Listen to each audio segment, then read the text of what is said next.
I was in high school, I really only had two things on my mind, girls and cars, and I wasn't doing very well with girls, so we'll talk about cars.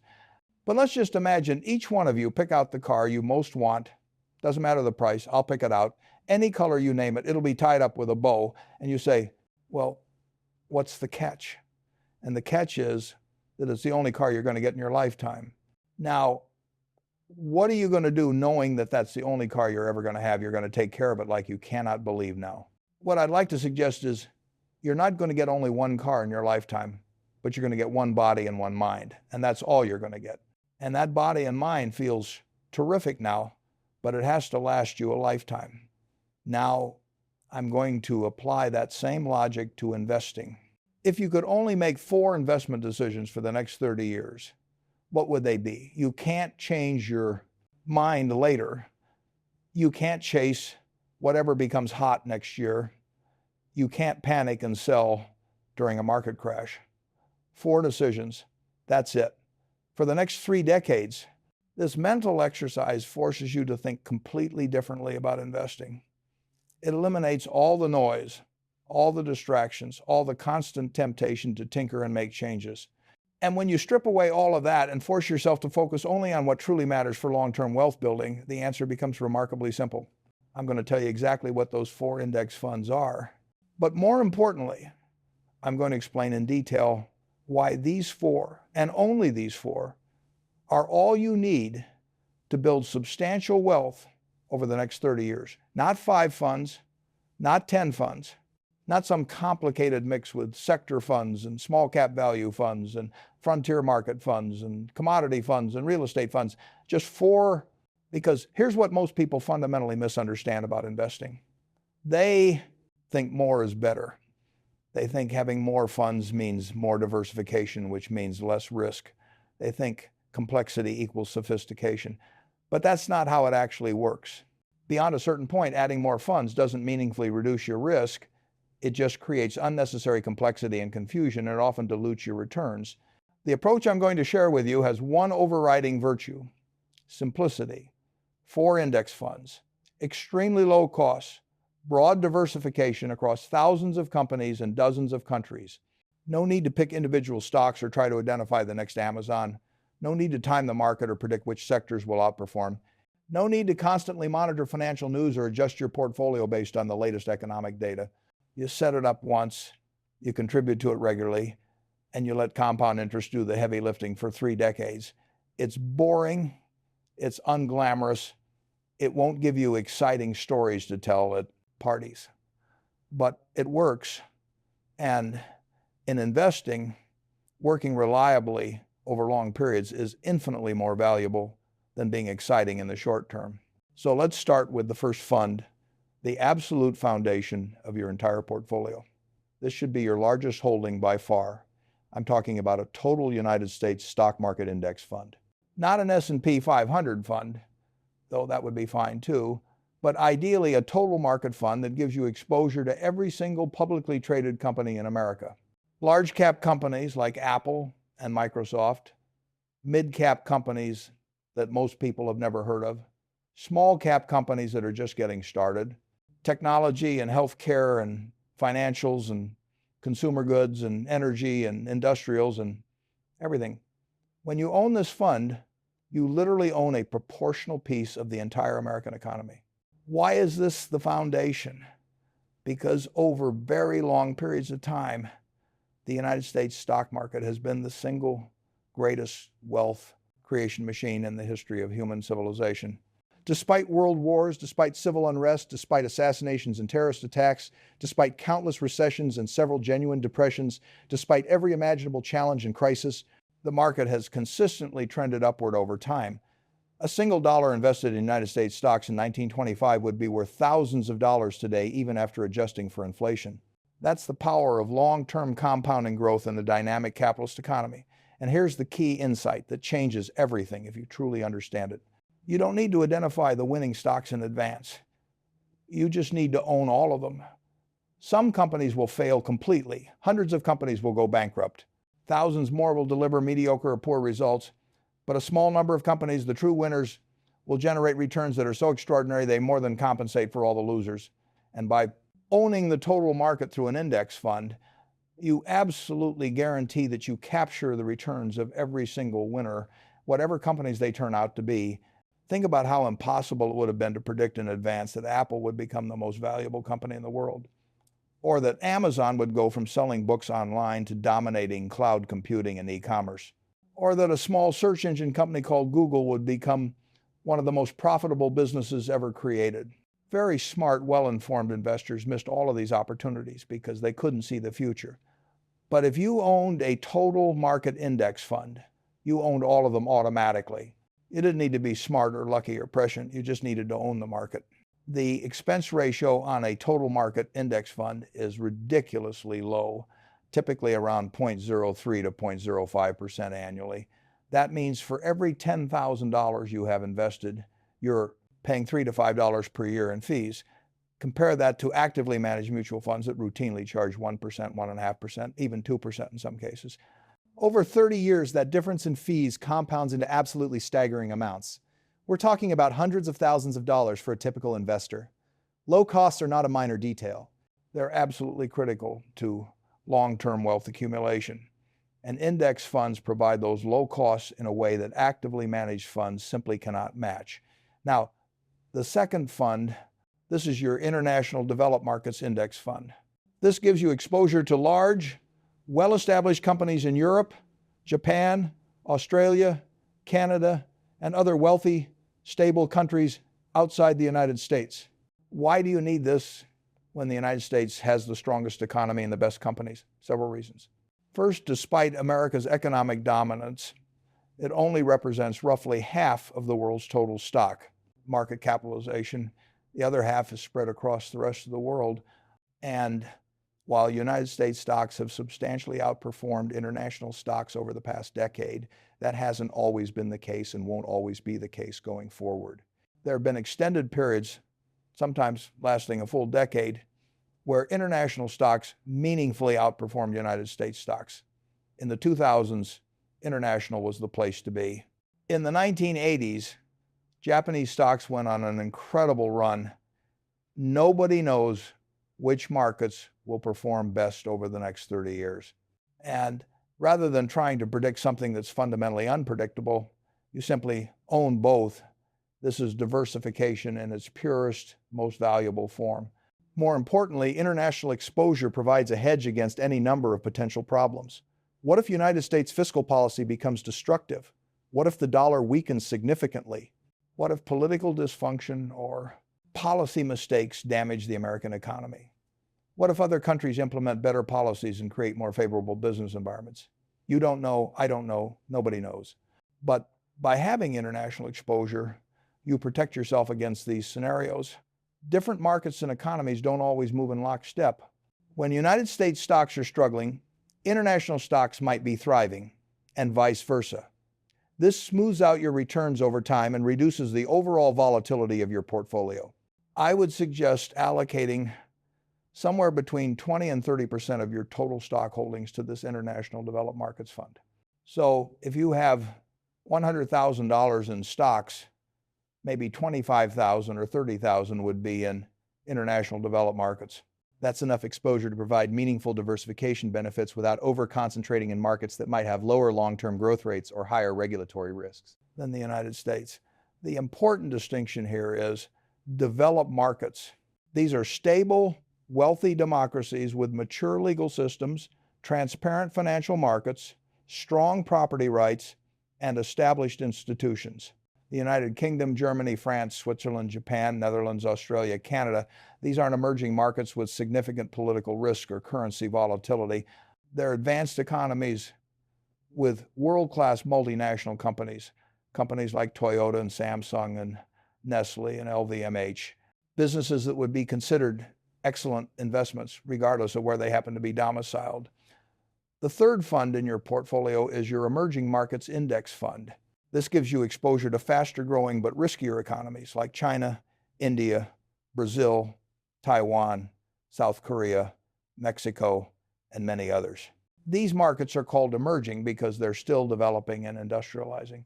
They don't yet have the mature institutions and stability of developed markets. They have more political volatility, less transparent corporate governance, higher currency risk, greater regulatory uncertainty, but they also have substantially higher growth potential because these economies are at earlier stages of development and their middle classes are expanding rapidly.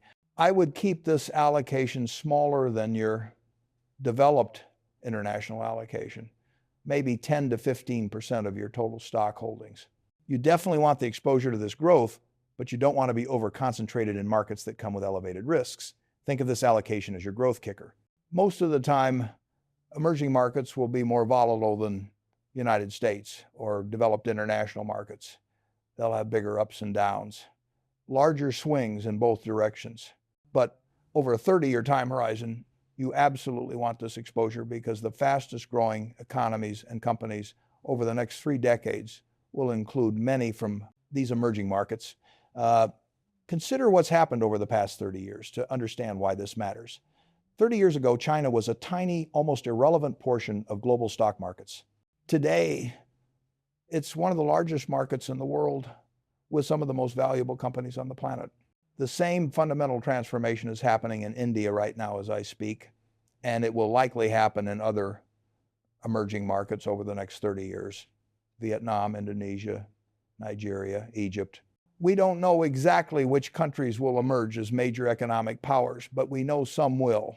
By having this allocation through an index fund that holds them all, you ensure that you participate in that growth rather than watching from the sidelines. Now, some people will object that investing in emerging markets is dangerous. These countries have unreliable governments, property rights aren't well protected, accounting standards are questionable. Currency fluctuations can be dramatic, and all of those concerns are valid. There absolutely is more risk in emerging markets than in developed markets. But remember, you're not putting your entire portfolio here. You're putting a modest 10 to 15% allocation as part of a carefully diversified overall strategy. And you're doing it through an index fund that spreads your investment across dozens of companies in multiple countries, so no single company failure or country-specific problem can significantly hurt you. The fourth and final fund is your bond index fund, specifically a total United States bond market index fund. This gives you exposure to government bonds issued by the Treasury, corporate bonds issued by companies, mortgage-backed securities, and other fixed income investments. Bonds serve a completely different purpose than stocks in your portfolio. Stocks provide growth and long-term wealth accumulation. Bonds provide stability, income, and protection during periods when stocks are declining. When stock markets crash, bonds often hold steady or even appreciate in value as investors flee to safety. They're your portfolio's ballast, the stabilizing force that helps you psychologically endure the inevitable volatility that comes with stock investing. The question of how much to allocate to bonds is where age and personal risk tolerance become important. There's an old rule of thumb that says you should keep your bond allocation roughly equal to your age as a percentage. So if you're 30 years old, 30% bonds and 70% stocks. If you're 50 years old, 50% bonds and 50% stocks. This gradually shifts your portfolio from growth-oriented when you're young with decades ahead of you to more income and capital preservation-oriented as you get older and closer to needing the money. However, I actually think most people, particularly younger investors, can afford to be more aggressive than this traditional guideline suggests. If you're 30 years old with a secure income, and you won't need this money for 30 years, you could reasonably be 80% stocks and 20% bonds, or even 90% stocks and 10% bonds. The volatility absolutely does not matter over such a long time frame. And historically, over any 30-year period, stocks have always substantially outperformed bonds. So being too conservative too early can actually be a significant risk to your long-term wealth accumulation. That said, bonds serve a crucial psychological function that shouldn't be underestimated. They prevent you from making catastrophic emotional decisions during market crashes. If you're 100% in stocks and the market drops 50% like it did in 2008, seeing your portfolio cut in half can trigger a panic response that causes you to sell everything at the worst possible time.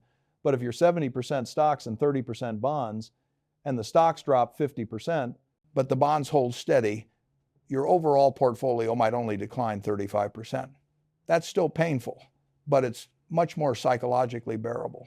And that difference can be what prevents you from selling at the bottom and locking in permanent losses.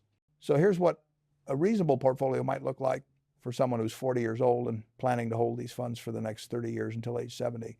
50% in the total United States stock market fund, 25% in the international developed markets fund, 10% in the emerging markets fund, 15% in the total bond market fund. That gives you 85% in stocks for growth and 15% in bonds for stability and psychological comfort. This is appropriately aggressive for someone with a 30-year time horizon, but it still has enough bond exposure to help weather the inevitable market storms without panicking. Now, having these 4 funds is just the starting point. The real magic happens when you combine them with 2 additional principles that are absolutely critical for long-term success: dollar cost averaging and annual rebalancing. Dollar cost averaging means you invest a fixed amount of money at regular intervals, typically monthly or with every paycheck, regardless of what the market is doing at that moment. Maybe you invest $1,000 per month, or $2,000, or whatever amount works for your income and expenses. When you do this consistently over many years, something powerful happens. When the market is expensive and stock prices are high, your fixed dollar amount buys fewer shares. When the market is cheap and prices are depressed, that same dollar amount buys more shares. This naturally smooths out your average purchase price over time. You're automatically buying more shares when they're cheap and fewer shares when they're expensive.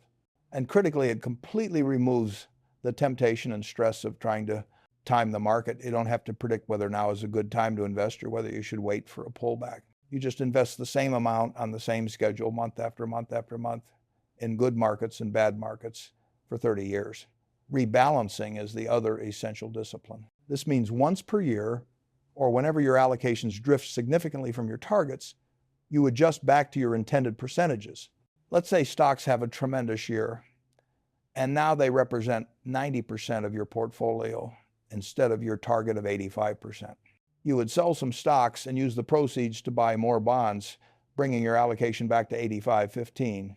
Or if stocks crash and bonds hold up, stocks might now be only 75% when your target is 85%. You'd sell some bonds and buy more stocks to get back to your targets. This simple mechanical process forces you to do something that feels completely wrong emotionally, but is absolutely correct from an investing standpoint. It forces you to sell things that have gone up and buy things that have gone down. Sell high and buy low. Most investors do exactly the opposite. They get excited about whatever's been performing well recently and want to buy more of it. They get nervous about whatever's been declining and want to sell it. This natural tendency, following the herd and chasing performance, is one of the primary reasons most investors achieve poor results. By rebalancing mechanically once per year, you remove emotion from the equation. You're not making judgments about whether stocks are going to keep going up or whether this decline is the start of something worse. You're just mathematically adjusting back to your predetermined allocations. It sounds almost too simple to be valuable, but studies have shown that this rebalancing discipline can add meaningful percentage points to your long-term returns. Not enormous amounts, but every bit helps when you're compounding over 30 years. Let me walk through a concrete example so you can see what this entire approach looks like in practice. Imagine you're 35 years old today. You're starting with $25,000 that you've managed to save, and you commit to investing $1,000 per month, $12,000 per year for the next 30 years until you're 65. You allocate your portfolio to these 4 index funds using an 80% stock, 20% bond mix that gradually becomes more conservative as you age. Maybe you start at 80-20 and end at 60-40 by the time you retire. If we use historical average returns as a guide, not a prediction, but a reasonable baseline, stocks have returned around 9-10% annually, and bonds around 4-5% annually over very long periods. Using conservative assumptions in the middle of those ranges, your portfolio would grow to somewhere between $2.5 and $3 million by age 65. And remember, that's with investing just $1,000 per month. If you can invest more, $1,500 or $2,000 per month, the ending values become proportionally larger, $4 to $5 million, $6 to $8 million. These are not lottery winning amounts, but they represent genuine financial security and independence. But here's what's even more valuable than the ending dollar figure: the peace of mind and simplicity. By committing to these 4 funds, and only these 4 funds for 30 years, you eliminate countless hours of worry and stress and second guessing.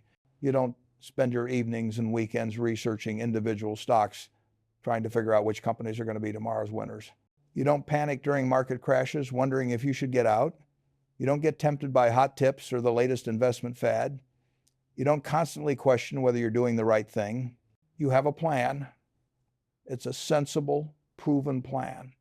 And you simply execute that plan year after year with discipline and patience. Contrast this with the experience of the typical investor who's constantly tinkering with their portfolio. They read an article about how artificial intelligence is going to revolutionize everything, so they add an AI-focused fund. Then they hear that small cap value stocks are supposedly due for a comeback, so they add a small cap value fund. Then someone tells them they need exposure to real estate, so they add a REIT fund. Then they hear about an actively managed fund with a star manager who's beaten the market for 5 years, so they add that too. Before long, they have 15 or 20 different funds, and they have absolutely no coherent strategy or understanding of what they actually own. And despite all that effort and complexity, studies consistently show they underperform simple index fund portfolios because they're chasing past performance and paying higher fees. The 4-fund approach I'm describing isn't exciting or glamorous. It will never give you stories about how you picked the next Tesla before it became huge. But it will, with very high probability, make you wealthy over time. And isn't that actually the point? You're not investing to impress people at cocktail parties or to prove how smart you are. You're investing to achieve financial independence, to retire comfortably, to not have to worry about money in your old age, to provide security for your family. And the absolute best way to achieve those goals for the overwhelming majority of people is through a simple, low-cost, broadly diversified approach that you can stick with for decades. Now, let me address several common objections to this approach because I want to make sure you understand both the advantages and the limitations. The first objection people raise is about market crashes. What if I invest everything and then the market immediately crashes 50%? Won't I have lost half my money? This is a real concern. And it's exactly what happened to people who invested in early 2000 right before the tech bubble burst, or in late 2007 right before the financial crisis. But remember 2 critical points. First, you're not investing everything all at once. You're dollar cost averaging over time, investing the same amount every month for 30 years. So even if you started investing right before a crash, you'd only have a small amount of money invested at those high prices. All your subsequent contributions would be going in at much lower, more attractive prices. Second, crashes are precisely when dollar cost averaging becomes most powerful. Those months and years when the market is down 20, 30, 40% and everyone else is terrified are when your fixed monthly contributions are buying the most shares. Those shares you accumulate at depressed prices during crashes often turn out to be your best investments because you bought them on sale and they recover along with the market. The second objection is about trying to beat the market. Aren't index funds too passive? Shouldn't I try to do better than average? Shouldn't I pick individual stocks or at least use actively managed funds run by professional investors who can beat the index? This sounds logical, but the evidence overwhelmingly shows it doesn't work for the vast majority of investors. Over 15-year and 20-year periods, somewhere between 85 and 90% of professional money managers failed to beat their benchmark indexes after accounting for fees. Let that sink in. Professional investors with teams of analysts, sophisticated computer models, access to company management, insider information networks, and decades of experience, they can't beat the index. What makes you think you can? The few managers who do beat the index are incredibly hard to identify in advance. For every manager with a great 5-year track record, most will underperform over the next 5 years. It's very difficult to distinguish between genuine skill and luck, especially over shorter time periods. And the managers who do have real skill often close their funds to new investors or charge such high fees that most of the outperformance goes to them rather than to you. For the overwhelming majority of investors, trying to beat the market through stock picking or manager selection is a losing game. You're much better off accepting market returns through low-cost index funds The third objection is specific to international and emerging markets.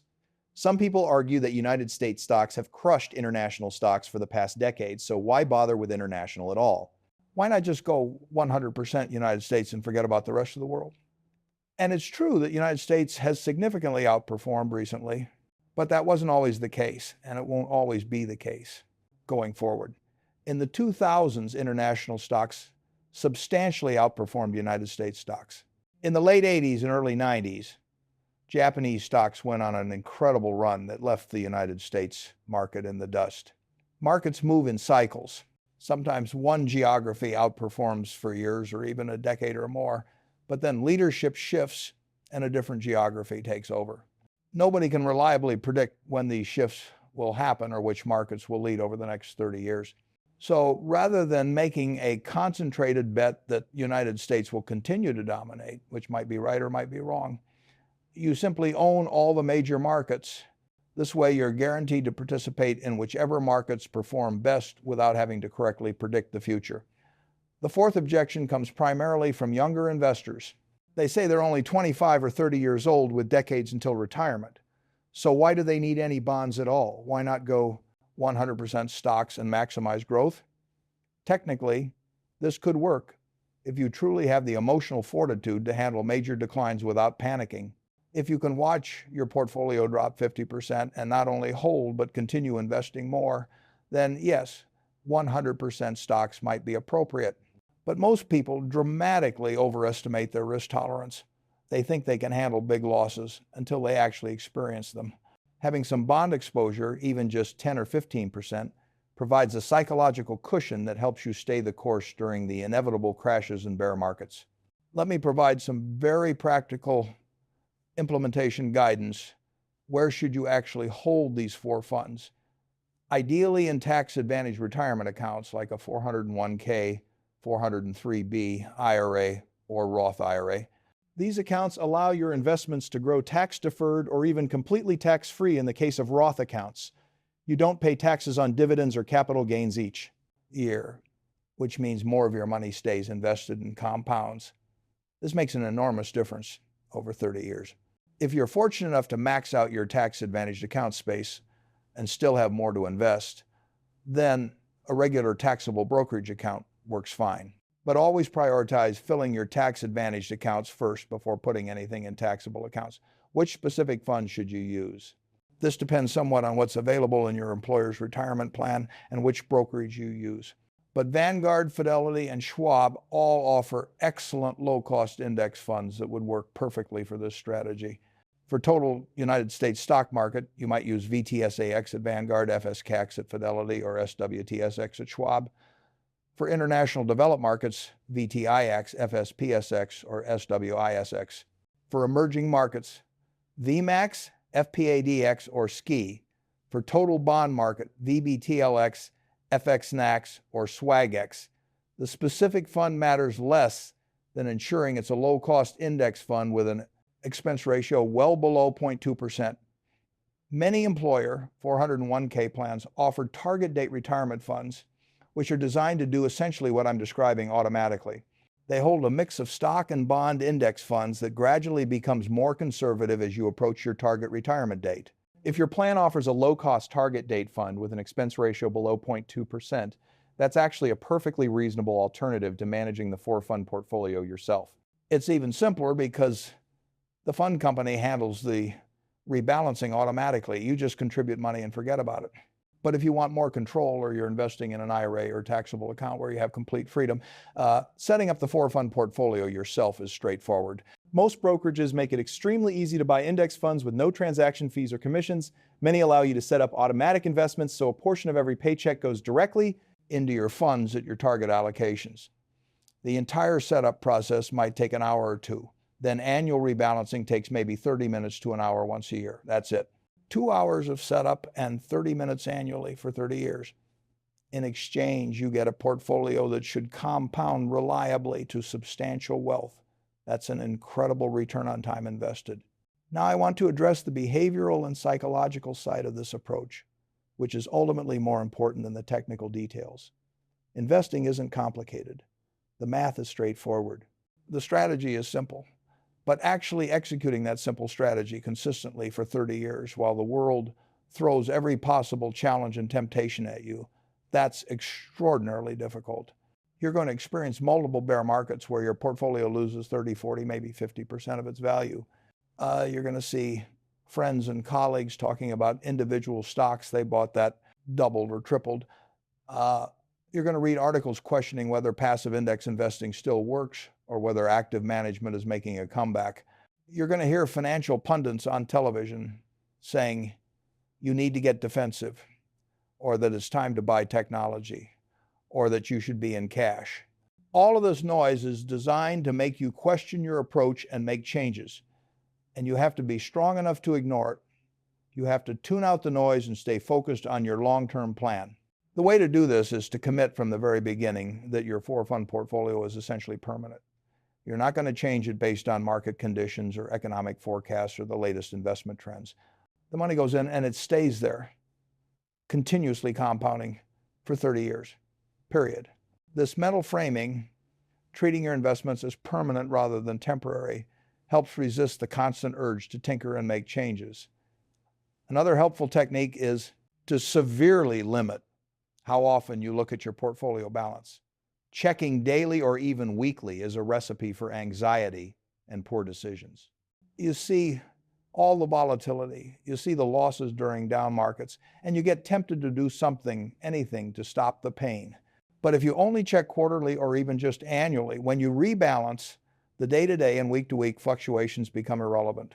You're only paying attention to the long-term trend, which over time is reliably upward. I want to share one final perspective that might help during the inevitable difficult periods. When the market crashes and your portfolio is down significantly, you haven't actually lost any money until you sell. Those shares you own are still there. They still represent proportional ownership in thousands of companies that are still operating, still selling products and services, still generating revenue and profits. The price might be temporarily depressed because other investors are panicking, but the underlying fundamental value of all those businesses hasn't evaporated. And in fact, when prices are down and your dollar cost averaging contributions are buying more shares at those depressed prices, you're actually setting yourself up for even stronger returns when the inevitable recovery occurs. Every major market decline in history has been followed by a recovery to new highs. 2008 looked like the end of the world, but the market fully recovered and went on to make new highs. The tech crash in 2000 through 2002 was brutal, but the market recovered. The crash of 1987 felt apocalyptic at the time, but the market recovered.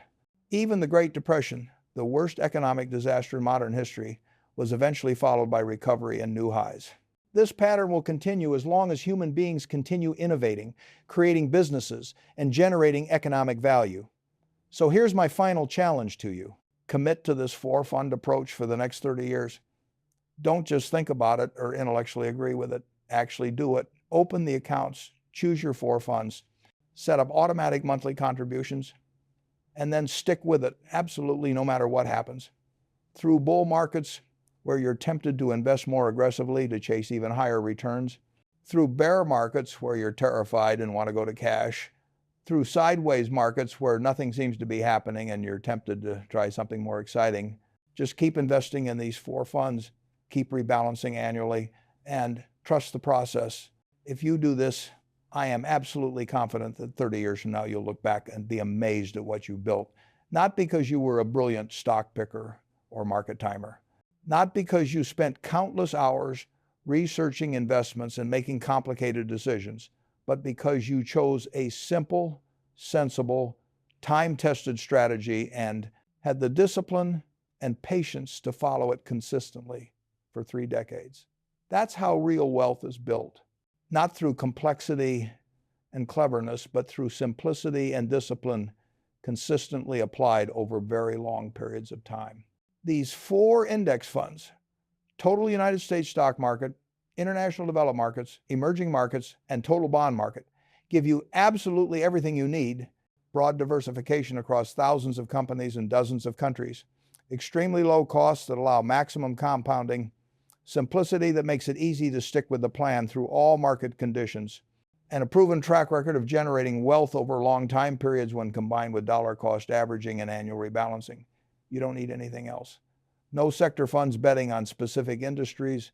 No actively managed funds trying to beat the market. No individual stocks requiring research and monitoring. No complex strategies or sophisticated tactics. Just these 4 funds: consistent contributions, mechanical rebalancing, and patience. That's the complete formula. It worked for investors in the past. It's working for investors now. And I'm absolutely convinced it will continue working for investors in the future. The only question is whether you'll have the wisdom to choose this approach and the discipline to stick with it for 30 years.